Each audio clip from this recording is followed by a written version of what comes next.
between the year. So currently, between the year 2022 to 2023, we have a budget of around 3.245 trillion.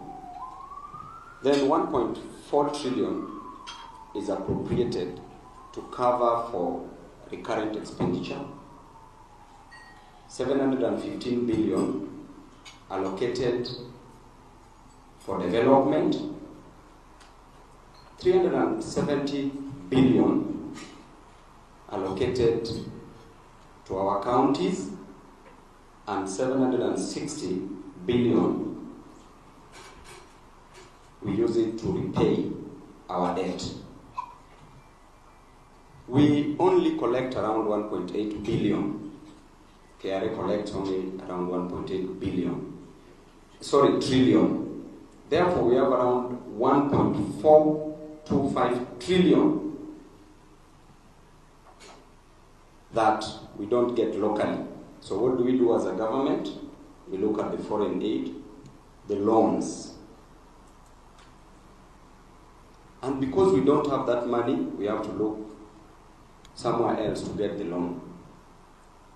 And in commercial law, we have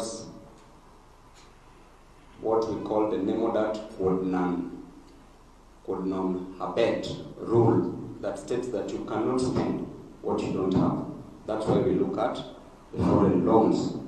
And I want to tell you that borrowing is not a problem. The problem in this country is how do we use the money borrowed. It is a great mistake as a government to use money that we borrow on recurrent expenditure. We need to use that money to develop our nation. And we have in economics the theories of consumption. And one, which is life cycle hypothesis, states clearly that it is the origin of the loan system, even the mortgage system, that as young as you are, you can borrow what you ought to have enjoyed in 70 years to come or 80 years to come. You enjoy it now. So you borrow to enjoy what you ought to have enjoyed many years. You borrow and enjoy it now as you repay. That is the loan system. And that's why we enjoy, currently, you find that a structure like KICC was constructed, we are enjoying it.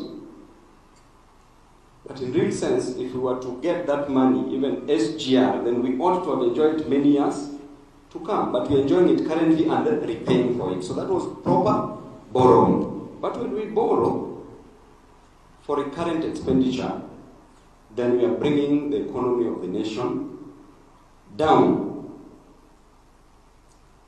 Therefore, as a nation, we need to consider certain loans that ought not to have been borrowed, because we have different types of loans. And the best types of loans to invest in are multilateral loans, bilateral loans, commercial loans. Then we need to avoid foreign loans as a type of a debt, public debt. Why? Because it takes a very long period of time to repay this money, very long period of time. And the government makes the greatest mistake. When we get foreign loans, then they put certain restrictions. That, for example, we get loan from China to do SGR, then we have to import labor. We have to import raw materials. We should never import what we can locally produce, because that way we are injecting more money in the system. And when money circulates in the system, we grow, which I will explain shortly. So generally, what we can locally produce, we ought not to import. We remember during the Great Depression in the United States of America that assaulted the whole world. The economic decline that almost brought the global economy to its knees That was in the year 1929 to 1941, over 2 decades. But what did Franklin D. Roosevelt, the then President of the United States of America, who served between 1933 until his death in 1945, he contracted a great economist from Britain called John Maynard Keynes, who was born on the 5th of June, 1883, and died on the 21st April 1946. May his soul rest in peace. John Keynes came with a theory called the Keynesian theory. And Keynesian theory states that you inject more money into the system if you want to grow an economy. Inject more money into the system. When you inject more money into the system, you increase the spending power. You increase the demand, such that a person in the slums, when they have money in the pocket, they will go to the shop and buy more unga.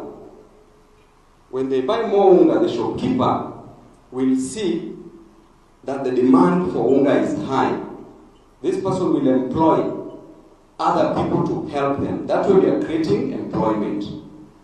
Then the shopkeeper will rush to the manufacturer, to the factory, and say that I want more unga because the demand is high.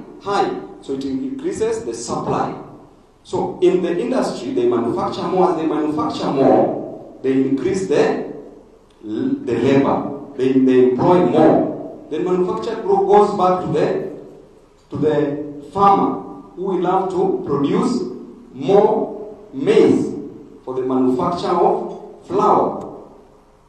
That way, more jobs are created, the demand increases, and when the demand increases, when the aggregate demand increases, the aggregate supply increases, and we attain what we call the macroeconomic equilibrium. That is the simplest way to grow an economy.